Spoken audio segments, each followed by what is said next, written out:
Bom dia, gente! Mais uma manhã de sábado começando. Eu fico a semana toda ansiosa, viu, para estar aqui com vocês. Muito obrigada pela sua companhia. E a nossa conversa boa de hoje é sobre limpeza da casa. Você sabia que existem bilhões de bactérias espalhadas pelos cantos da casa? Mas e aí? Será que a maioria é inofensiva? Tudo isso no programa de hoje que já está no ar. Então vem!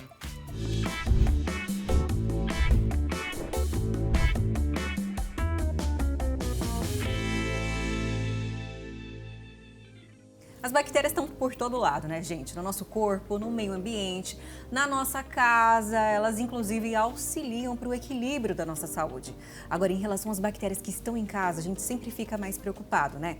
Se a gente limpou bem, se não limpou bem, se aquele objeto ou cômodo está realmente desinfectado. E para falar sobre esse assunto, a gente recebe aqui no estúdio, gente, um especialista que entende tudo de vírus, de fungos, de bactérias, doutor Stelios Pícares. Muito obrigada pela sua presença. Obrigada por ter aceitado o nosso convite. É um prazer para a gente conversar sobre saúde sempre. Sobre saúde. Primeira pergunta, gente, vamos começar entendendo de onde essas bactérias saem. Como que elas são trazidas para casa? Na verdade, é a gente que leva, né, doutor? Como que funciona isso? Nós temos as nossas bactérias, né, do nosso organismo. Então, a gente, o maior carreador, o maior carregador somos nós mesmos. Então, as nossas vias aéreas e a boca são contaminadas naturalmente, a nossa pele também é contaminada naturalmente e o nosso intestino nem se fala. Isso você também tem as bactérias do exterior, né, que você traz para casa quando você anda para cima e para baixo ou traz objetos de fora, né? Então, tudo isso contribui para aumentar as bactérias do nosso convívio. Então, a gente, assim, pode falar que a sola do sapato carrega aí milhares de bactérias que podem sobreviver por dias ali no chão da nossa casa. Milhões. Milhões. Bilhões? Pode colocar número aí, porque são muitas mesmo. São muitas. E assim, a gente vai falar um pouquinho já sobre a limpeza, né? Mas primeiro eu quero saber qual que é o local mais contaminado da casa. A gente pode dizer isso, que existe um local que tem ali mais bactérias? Normalmente os lugares em que as bactérias gostam mais é aquele que tem mais umidade, né? E mais calorzinho, a temperatura mais adequada para multiplicação. Normalmente as pessoas pensam no banheiro como o lugar mais infectado, vamos dizer assim, da casa. Mas a maior quantidade das bactérias a gente acaba vendo basicamente na cozinha, nas pias, né? Porque lá tem restos de alimento, lá tem aquela esponja que fica dias e dias sem ser lavada adequadamente. Então, normalmente as bactérias estão em maior quantidade, com maior frequência, na cozinha, na pia, no ralo, né, nesses lugares úmidos. Né? É importante, inclusive, a gente falar sobre esse assunto, porque realmente, na nossa ideia, o banheiro tem mais bactérias. E na realidade, então, é a cozinha. Né? E qual a diferença dessas bactérias? Existe alguma diferença ou não? Sim, as bactérias do banheiro são predominantemente aquelas gastrointestinais, né? Por conta do número 2. Mas por outro lado, a gente cuida mais do banheiro, limpa mais, porque sabe que ele é mais sujo. Uhum. E na cozinha você não tem esse mesmo pensamento, né? E lá, diante da umidade, né, daqueles objetos que ficam lá sem serem devidamente desinfetados, limpos, as bactérias vão se acumulando e é onde elas se encontram em maior quantidade. Então essas bactérias do banheiro são bactérias, na realidade, que nós carregamos, né? Até talvez da pele, que o doutor falou que a gente vai descamando, que tem bactéria também na nossa pele, bactéria aí em relação às necessidades, né? Ao banho, a gente está ali se lavando, fica tudo ali, né? Agora as bactérias da cozinha estão relacionadas mais a coisas que a gente traz às vezes do mercado e não são limpas, alimentos que são picados ali.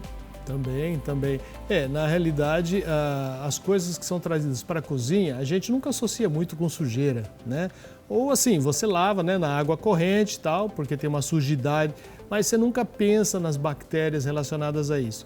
E a maior parte das vezes não há grandes problemas. O problema é que você não cuida do ralo adequadamente ou do lixinho adequadamente, que ele fica lá alguns dias até encher, né? Ou da esponja que fica dias e dias e a esponja vai se desfazendo e você continua usando. Né? Ela está implorando para ser jogada fora. Isso, exatamente. Tem um paralelismo com a escova de dente, por exemplo, que aquele tem a pessoa que tem aquele carinho com a escova que está com as cerdas todas viradas para todos os lados. Mas ele gosta dela, já tem uma intimidade. E ele lava, ele acha que ela tá limpinha. Tá limpa, isso. É bem assim, a gente não vê as bactérias, mas elas estão lá. E quanto mais tempo você usa esses objetos, mais acumula e mais difícil torna-se de limpar. Por isso que de tempos em tempos você tem que se desfazer dele. Vamos falar então como fazer essa desinfecção de forma correta. Começando pela cozinha, além da buchinha de lavar ali, a gente usa muito também, né, doutor, o paninho de pia, que também é um lugar úmido, que com certeza deve ser uma casa de bactérias ali, né? Agora, sobre o paninho, é importante lavar, trocar também? E de quanto em quanto tempo seria interessante a gente fazer a troca dessa buchinha da pia, da esponja da pia? Então, a buchinha normalmente, assim, você começou a ter problemas da capacidade dela de limpar, né? Se ela começa a ficar com aspecto diferente, já tem que ser jogada fora, tá? Você pode ferver a bucha, entendeu? Isso as pessoas fazem, né? Você tem água fervente, deixa lá dentro uns 5 minutos, você consegue matar a grande maioria das bactérias. Só que isso também tem um preço para a esponja, porque você vai degradando a esponja também, vai diminuindo a vida útil dela. Sim. Então chega num ponto que visivelmente a esponja não tem mais o que oferecer. Então não precisa trocar toda semana, né? Eu acho que toda semana não, mas de repente cada 15 dias, dependendo do tempo de uso. Porque assim, se você usa intensamente, você vai piorando a vida útil dela mais depressa, né? Diferente de alguém que usa mais lentamente. Então é o bom senso, né? Então começou a dar sinais de que ela já está começando a ficar diferente, já está na hora de despachar, porque ela também vai se tornando mais difícil de ser limpa.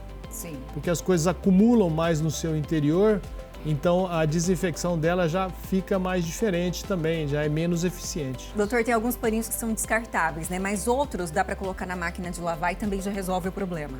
Sim. Para isso, para casa, esses paninhos lavados na máquina, a máquina é suficiente. Agora, sobre o manuseio com alimentos, né? A gente vai manusear ali uma carne, um frango, vai cortar aquilo ali na pia, tem que ter muito cuidado. Na realidade, sobram sempre restos, né?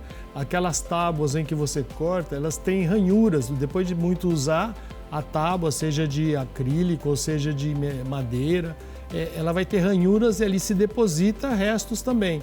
E aí pode aparecer bactérias lá também. Então, a higienização dessas tábuas aí tem que ser feita com muito cuidado também. Água, sabão e também colocar água quente ali também resolve o problema? Sim, certamente. Mas você tem que fazer uma limpeza mecânica boa. Né? Nada substitui a fricção, né? A limpeza. Né? Então, a água quente vem depois de você ter limpado bem. Bem limpinho. Com certeza. Agora, banheiro, vamos falar das escovas de dentes, hein? Tem que trocar, viu? Cada quanto tempo, doutor? Não tem um prazo, como a gente falou, né? Você vê, assim, se você usou 3 semanas, ela já começa a ficar diferente, o cheiro também, né? Então, são coisinhas que vão mostrando para você que ela não é mais a mesma, entendeu? Quando chegou nesse ponto, não tenha dó, jogue fora, porque ela vai começar a trazer mais problemas do que solução depois, né? Então, é muito do bom senso, né? Como eu falei, aparentemente ela pode estar mais ou menos boa, mas ela já não é mais o que era. Então, nesse ponto, é sinal de que você deve se desfazer dela.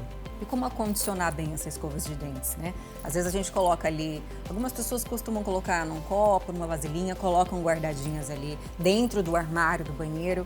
Qual é a melhor forma? Realmente uma escova não pode encostar na outra para não trocar bactérias? Existe isso? Mas se são as suas bactérias, não há tanto problema em relação a isso, né? Elas têm que ser bem secas, né, depois de usadas, tá? Isso é um ponto pacífico aí. Não tem uma coisa assim muito... Se for, por exemplo, de um casal, uma esposa, o marido, a escova tem que ser separada? Eles estão trocando a saliva deles diariamente, não há problema. Não tem problema. Não, na realidade, assim, principalmente ela tem que ser higienizada depois de usada e seca, né? com isso você já resolve o principal, que é a umidade no caso.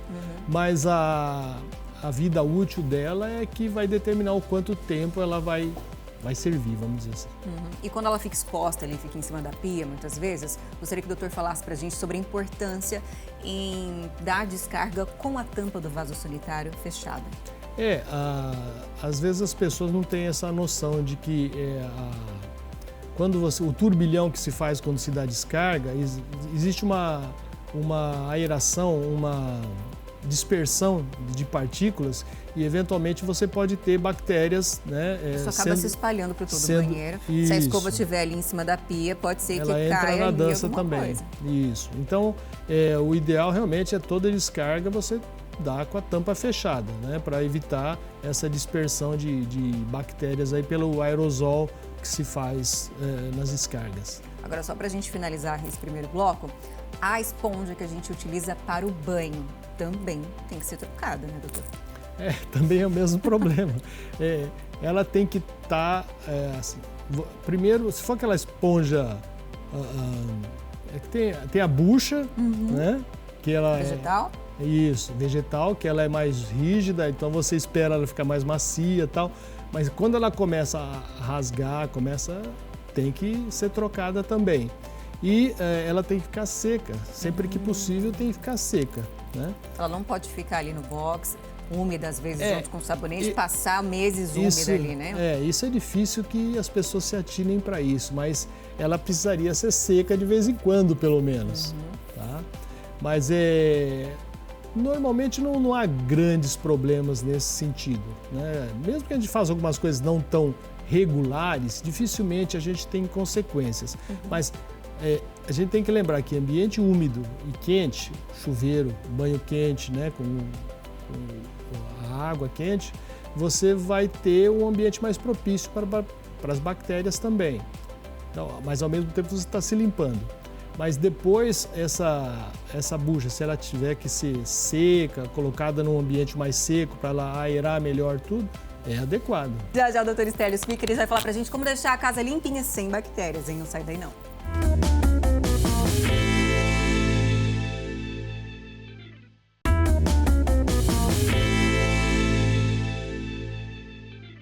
Voltamos, doutor Stélio diz que sem bactérias é difícil, viu? Mas dá para deixar aí com bem menos, né, doutor? Qual que é a forma adequada de se limpar? A gente usa muito água sanitária em casa. Tem essa necessidade? É importante? Só o detergente já resolve? Na grande maioria das vezes, o detergente resolve, né? É a ação física, né, de você esfregar as mãos, esfregar os objetos. Você tem que... o sabão, ele faz a retirada da gordura. Tá? Então, a retirada da gordura mecanicamente, né, com os detergentes, na grande maioria das vezes é suficiente. A água sanitária você usa, por exemplo, para quando você quer desinfetar alimento, tá? Que vem de fora. Quando nós tivemos a pandemia, a água sanitária era mais usada, assim como o álcool, né? Então, assim, para superfícies, por exemplo, você pode usar água sanitária, se você quiser ser mais rigoroso. Mas, basicamente, água e sabão, você resolve a grande maioria das coisas.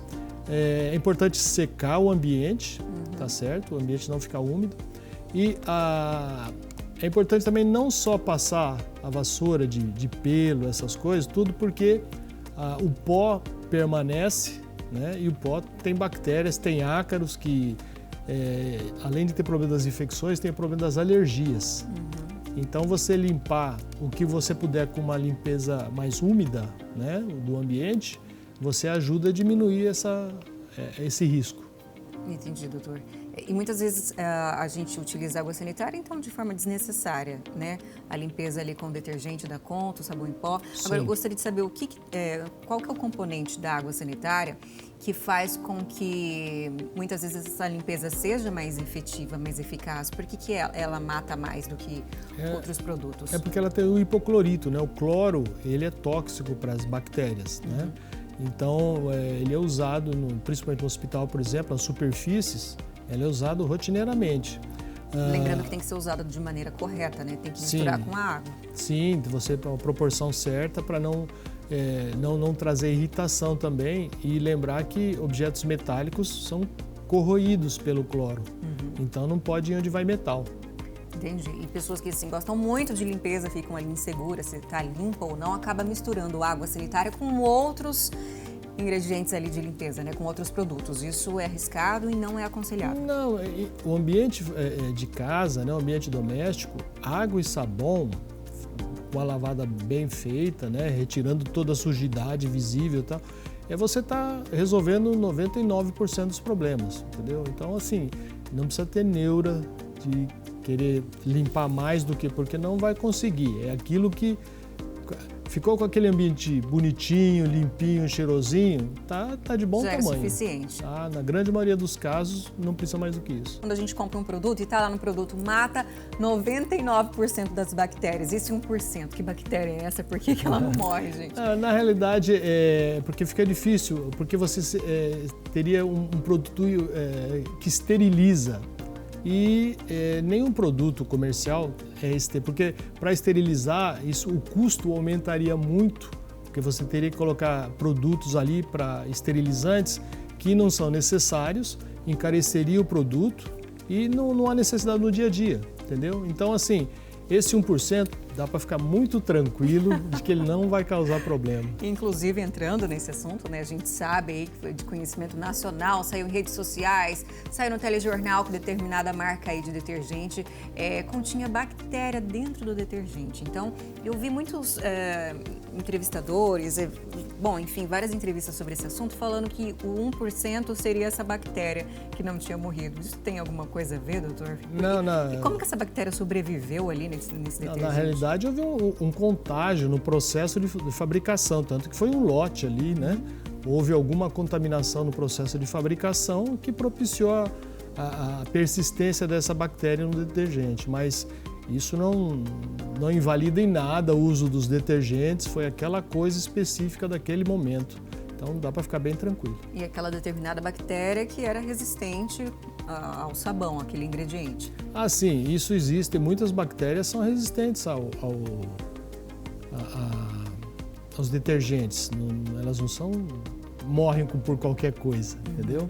Então isso acontece, mas assim, como eu falei, se você diminuir a quantidade de bactérias com um detergente que não esteja contaminado, né, se você tirar essas 99% do ambiente, você está com o ambiente limpíssimo. Limpíssimo. E claro, sempre lavar as mãos. O doutor que trabalha em ambiente hospitalar também, né? Estava falando aqui comigo sobre a importância, sempre vai visitar alguém no hospital, lavar as mãos, porque existe esse contato. E se a gente for no hospital visitar alguém, a gente chegar em casa e não fizer a higiene correta, a gente está levando alguma bactéria do hospital para casa? Como que funciona isso?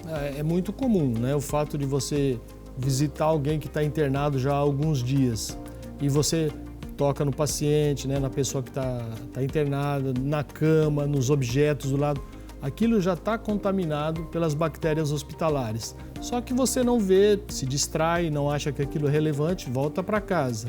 E você leva essas bactérias para casa, pega objetos em casa.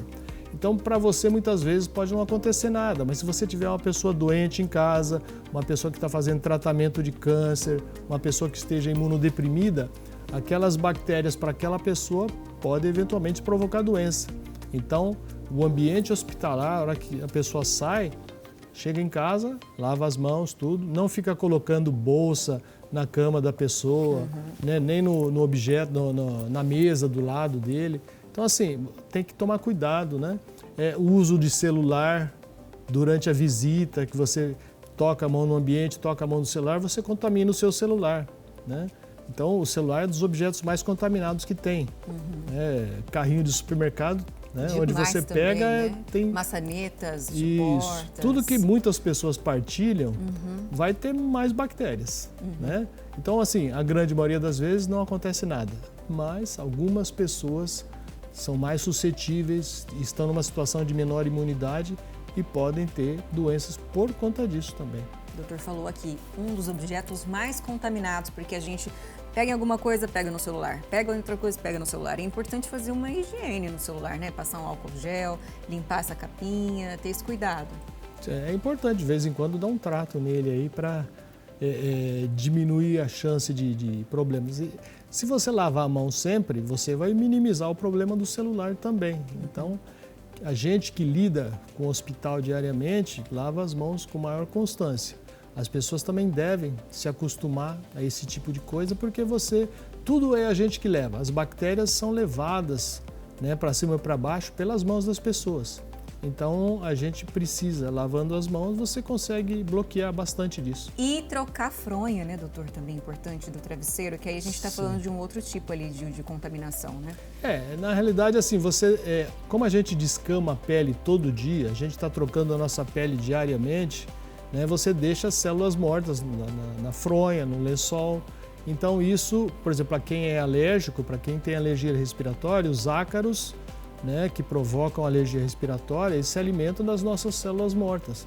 Então, de tempos em tempos, trocar a fronha, trocar o lençol, isso aí é fatal. Ainda bem que a gente vai aprendendo isso com a avó, com a mãe, né? A gente vai... São coisas simples, né, do dia a dia que, assim, tem fundamento, né, apesar de ninguém falar das bactérias, né, mas acaba sendo uma prevenção para isso. A gente está quase partindo para o final, mas não podemos deixar de falar sobre a limpeza, sabe do que, gente? Geladeira. Geladeira tem que ser limpa, né, doutor? É um lugar ali que a gente coloca muitas vezes frutas, verduras sem lavar adequadamente, acondiciona ali. Sim. É um ambiente adequado também para proliferação de fungos, de bactérias, que a gente está muito falando em bactérias, mas também tem toda a questão dos fungos, né, doutor? Então, todos eles, esses micro-organismos, gostam de calor, umidade, né?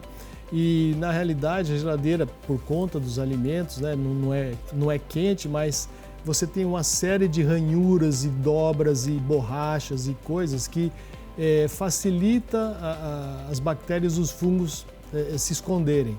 Então, as borrachas, as bordas, todas as coisas têm que ser limpas, né, quando você limpa a geladeira, para evitar aquele acúmulo, né, que a geladeira aparentemente está bonitinha, mas a borracha está com aquelas manchas escuras e tal.